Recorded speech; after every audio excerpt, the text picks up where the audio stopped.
Hi welcome to day 24 of mini vlog from Malaysia. இன்றைக்கி morning பிரேக்ஃபாஸ்ட்டாக ஒரு smoothie ஹெல்த்தியாக எப்படி பண்ணுறதுன்னு பார்த்துடலாமா?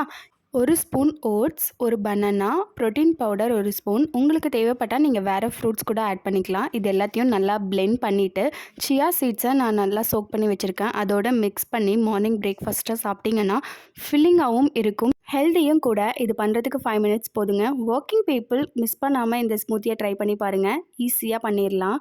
பிரேக்ஃபாஸ்ட்டை முடிச்சுட்டு நெக்ஸ்ட்டு நான் க்ளீனிங்கில் இறங்கியாச்சுங்க. ஊர்லேருந்து வந்ததுக்கப்புறம் டீப் க்ளீன் பண்ணவே இல்லை வீடை, அதனால் இன்றைக்கி டீப் க்ளீன் பண்ணலான்னு சொல்லிட்டு க்ளீனிங்கில் இறங்கியாச்சு. அந்த சைடில் என்னோடய பையன் அவனோட ஃப்ரெண்ட்ஸ் கூட ஜாலியாக விளையாடிட்டு இருந்தாங்க. நமக்கு நம்மளை விட்டால் போதும் அப்படின்னு சொல்லிட்டு அவனோட விளையாட விட்டாச்சுங்க. ஆஃப்டர்நூனாக பையனை ஸ்கூல்லேருந்து கூட்டிகிட்டு வந்தாச்சுங்க. ஃப்ரெண்டு கொஞ்சம் இந்தியாவிலேருந்து வரும்போது மெடிசன்லாம் கேட்டிருந்தாங்க, அதெல்லாம் வாங்கிட்டு வந்திருந்தேன். இன்றைக்கி தான் அவங்களுக்கு கொடுக்க டைம் கிடைச்சது. எனக்கு இன்றைக்கி டே இப்படி தாங்க போச்சு. நாளைக்கு இதே மாதிரி இன்னொரு வீடியோவில் பார்க்கலாம்.